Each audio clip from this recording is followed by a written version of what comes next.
Morning.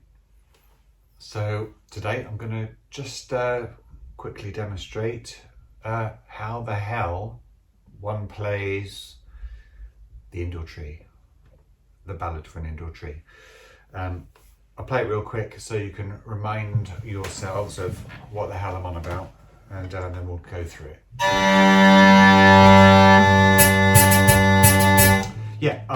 Real quick. So before I start to record anything of mine, I usually get my G chanter in tune. So it's a G on the piano, type G.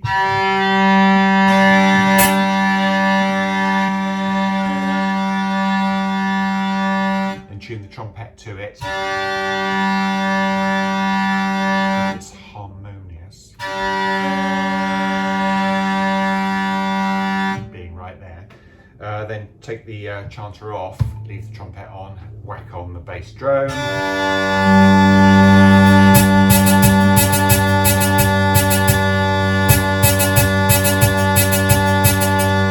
And tune the bass drone up so that it's in tune with the trumpet at the speed that I'm intending to play at.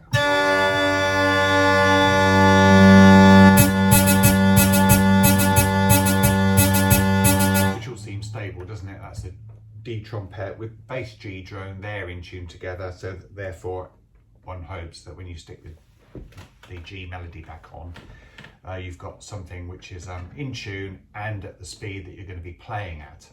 A lot of people tune their instruments at a much slower speed, or sometimes even a faster speed, though I've never seen that.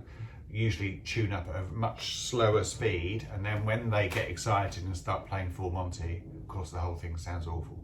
It happens all the time. So we want to avoid that. Especially when we're making videos, like for the general public to listen to and hopefully be impressed by the harmoniousness and the tonality and the in-tuneness of a hurdy-gurdy. We don't want to let the side down, do we? Anyway, indoor tree.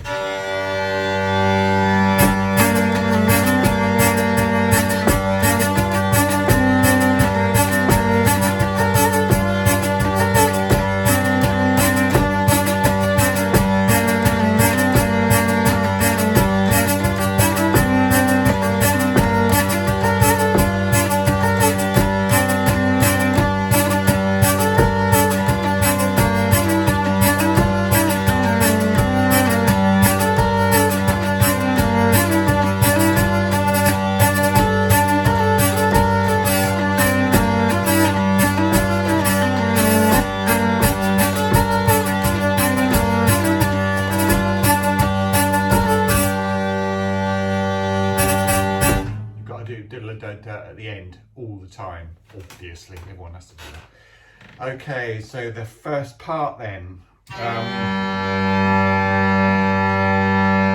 is an absolute sod.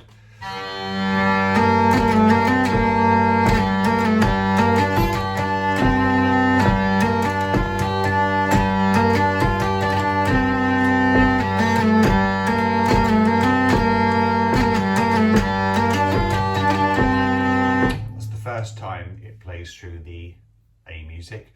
The second time it plays through the A music, there's a note that's different. It goes from the D to the E, which I'll demonstrate the second time round.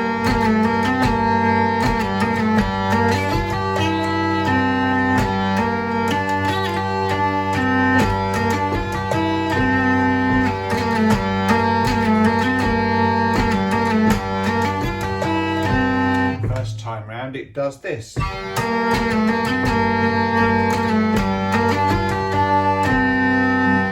da. The second time it's da, da. First time it's so there's a sense of foreboding, I'm guessing, with the first time round, but then when playing the E, playing the D, it's sort of a sad part of the tune, and then the second time round things cheer up a lot when you play the E. it's a mode, I'm guessing, but it's a more cheerful one than the one that went previously. So it imparts a sense of hope that it's not all going to be doom and gloom. So it'd be quite nice if you didn't miss that. Oftentimes people particularly enjoy the more cheerful part, which is playing the E, but then you can't have cheerful if you haven't had miserable to start with. So you've got to play the D to start with, my opinion. On the other hand, it's folk music, so you can more or less do whatever you want.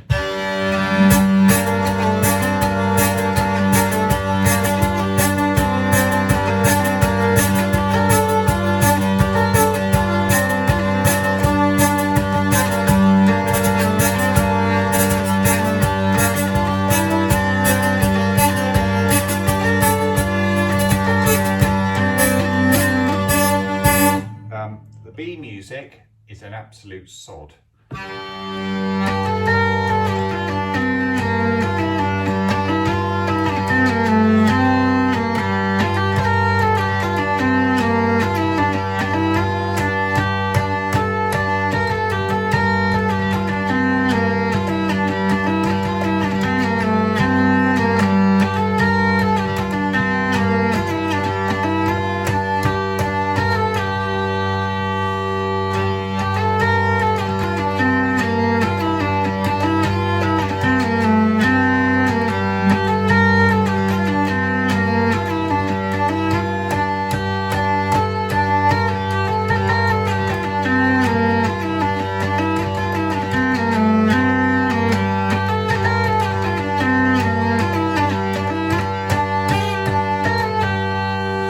Notice I'm double tapping of some of the notes. It's to imitate melodian, I'm guessing. I guess I've got the sound of Andy cutting in my head a lot of the time, and he's often double tapping notes because it's a percussive device, works great on a melodian, but also adds a bit of colour and texture, doesn't it, not to hurdy-gurdy playing.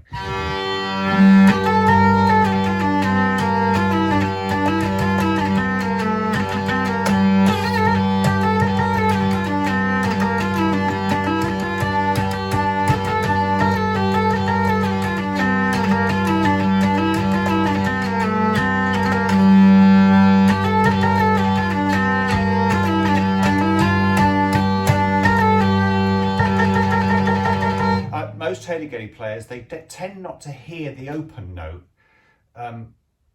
between taps because I'm not intending for the open note to actually be a part of the tune. Otherwise it'd be da da da da da da da da.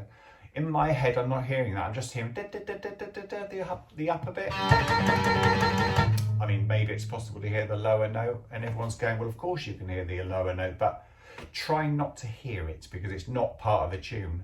I'm just trying to percussively affect and percussively improve the melody sound, or to point out important bits of the melody which I think are important.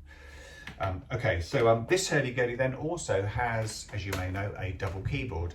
My dad, Chris Eaton, only made 17 of the bloody things. He resented having to do them at all because they're an absolute pig to make.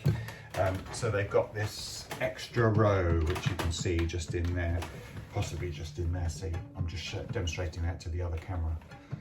Okay, which you can just see that back row moving through the slots in the normal keyboard. So it's like a nickel harper system, I'm guessing, but with a pendulum kind of effect, so that the pressure of the string on the wheel over here remains constant, so the tangent is moving more or less in line with the string to keep the pressure of the string on the wheel as constant as it's possible to be. Alain Perrodin, Swiss maker, is now making this system. So if you did want to go double keyboard, then that's a possibility. Because acquiring one of Dad's 17 is virtually impossible. On the grounds that people tend not to sell them. Which gives you the chord effect, which is quite prominent then in my recording of the Ballad for an Indoor Tree, which has got the chords which go like this.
Okay, well, that's probably enough. That's 11 minutes of your life.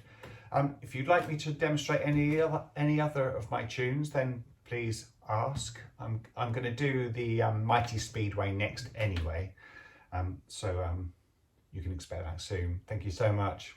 Good luck.